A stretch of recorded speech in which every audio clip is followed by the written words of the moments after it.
Hi guys, well I thought I'd come up the allotment and I've released a video and I'm not happy at all with it. Like I said, there's loads of clips that were missing. When I've went to edit the video, the clips wouldn't go on, they were jerky jumpy, they were just unwatchable. So there was loads of big gaps and things were just there and I'm just not happy with it. So what I thought I'd do is I'm going to come up and I'll do a full unedited rundown of what I've done and how it works and all that type of stuff. Any questions you can ask. So I'll just spin you around. So basically, I got this box made down at, well, I just got the stuff cut at the local timber yard, put that together, cut the holes for the switches and then the solar charge controller. I've got a second hand 100 amp hour battery, got that for 20 quid off Marketplace, and I got this solar charge controller from AliExpress. It was like £9. They're normally like 50 quid on eBay, and this was only like £5 or something. So I got them, I got the wire. I originally got 1.5mm cable, which turns out to be too big for, you need to work out basically, what amps are in your lights, or will be going through your lights. So these amps are, say each of these lights is 1 amp, so I needed enough wire to take 4 amps, and 0.75 takes 11 amps. So I took all this wire back out and I went and bought another roll of, so that was a 1.5 and this is a 0.75, because with 12 volt you want to have as little as resistance or little waste as you can, because the voltage is so small. You lose. This is that Frankenstein sort of wiring, but it's working up to now. I've still got to figure a way of fixing it. But yeah, sorry, I'm getting off track. So yeah, so you want to have as little as resistance, as little amount of junction boxes as possible, so it's just a free flowing system. So yeah, so I got that all wired up. Then when I went to put, I couldn't figure out how to earth it, because I'm no electronics, I don't know anything about it. So I don't know if you can see back here. I'll show you, I'll put a picture on.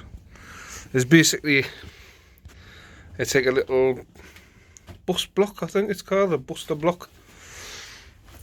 And that's just where you put all you connect one neutral down to your battery. So there's two wires. One's live, one's neutral. So the live goes into the solar charge controller, and then I've got a separate earth wire going from this cable across into that and then that down. When I take the back off, I'll show you better if anyone's interested. So that feeds down there. I've got an inline fuse, which is like a pund off eBay. So I still want to get a separate switch for this, because this is constantly draining the battery. This, and having this light on in here, that's constantly on 24/7, and it's just wasted. So this bloody curtain, it's just wasted energy. So I'm going to get a separate switch, a remote control one, so it's just on a fob, you know, when you turn your car lights on. When you go to your car and you press a button. I'm ordering one of them. They're only like £150 with the fob. So when I come in, I can just click that and it'll light. I'm going to get a 12 volt security light. I know I've got that light out through that window, but it's not very bright. So when I press that, it'll light the shed up and it'll light the garden up, so I can see where I'm walking. And then I'm going to get another separate system for further down. Oh, sorry, my coat's got caught on a hook. So yeah, so it's worked out pretty well. I'm over the moon with it, especially how bright the lights are. And all in all, it's cost us 20, 25, 35, about 50 quid. 50 quid. Sorry, that little solar panel was 15 quid. So say 65 quid it's cost us in total to wire this all up. I'm waiting to get paid next week or the week after, and I'm going to order a 100 watt or 150 watt solar panel to go on the roof, and that'll be more than enough to power this lot. If I do want to run my tools, then I'll get another one, so I'll get 200 watts, and then I'll have to get an extra couple of batteries and an inverter. Inverter's a whole different topic. It's an absolute mind-bending. Sorry, I'll spin that round. You're just looking at a wall. It's an absolute mind-bending experience to learn about solar power. But I like to learn. I like the challenge of doing something I've never done before. And the place hasn't burned down yet, which is always a bonus. The fire hasn't leaked. That's good.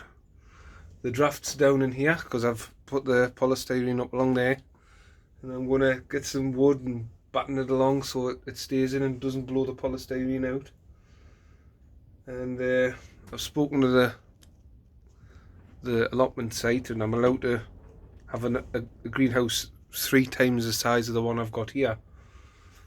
So if I ever get enough windows, I could have a massive greenhouse. And that'll give us absolutely all the growing space I would ever need in here anyway.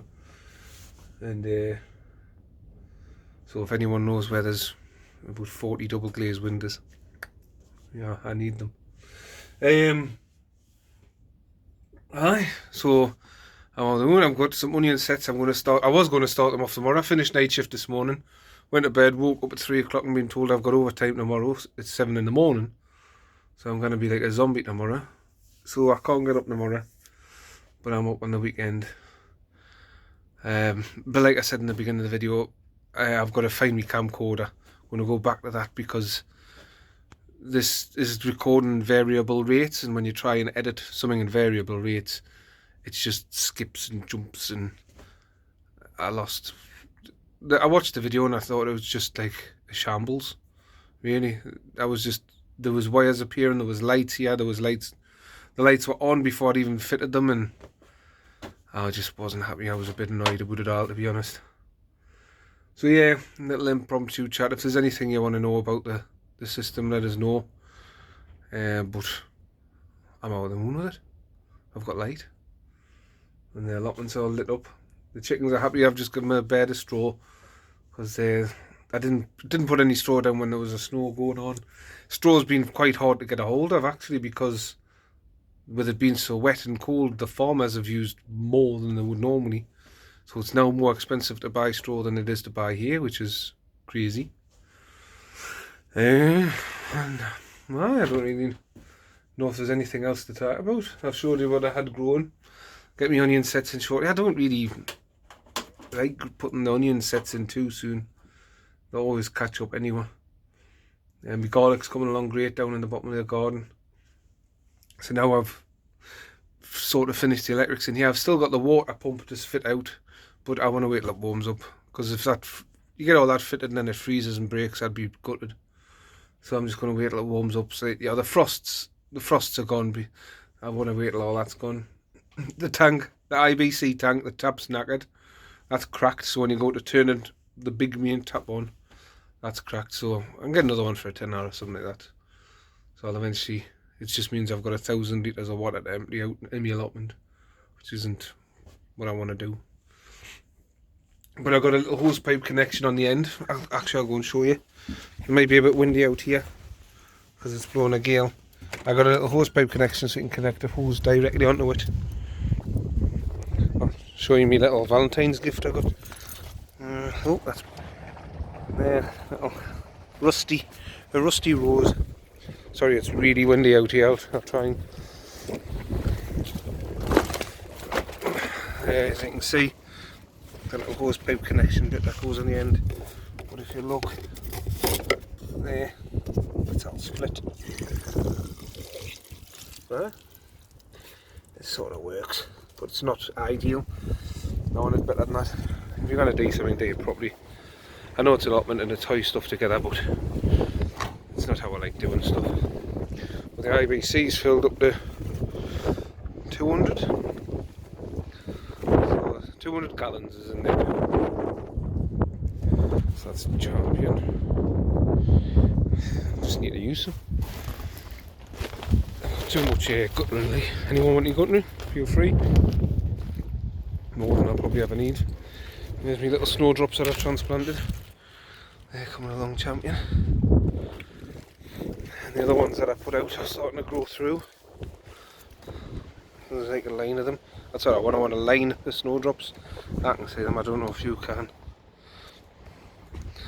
And my bloody chickens.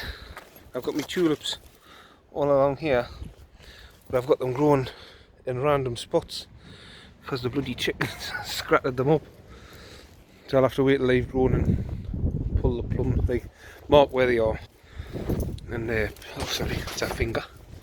Mark where they are and get the bulbs up and get them put back on their borders because I don't want them just growing randomly. Oh, hey, look at the hair, man. Honestly, it's never been this long since I was about 10. So yeah, I might leave the other video up, but I understand if you switch off after 5 minutes because it's an absolute shambles. So yeah, I'm over the moon. In the video I told you me stuff's starting to grow. I took a cutting of a blueberry. I've tried taking cuttings for 2 or 3 years. None of them's worked, and this one so far looks like it's took. So it's the first time I've ever had a successful wood cutting. I like to call it wood cutting because it's not like a tomato plant or anything. But yeah, I'm going to go home now and get the tea started because Mrs. got to get the tea made. So I'll be up at the weekend. Don't know if I'm going to record anything because I've got to still hunt out this camcorder. You know, the girlfriend when they tidy up. It hasn't been seen for 7 months, so I've got to hunt it out. It'll probably be in the loft at the far end of the back corner of a shed somewhere. So, from me and the allotment, it's looking like a bomb site now. The snow, it looked lovely when it was snowing, but now it needs a good few hours tidy up. See you later.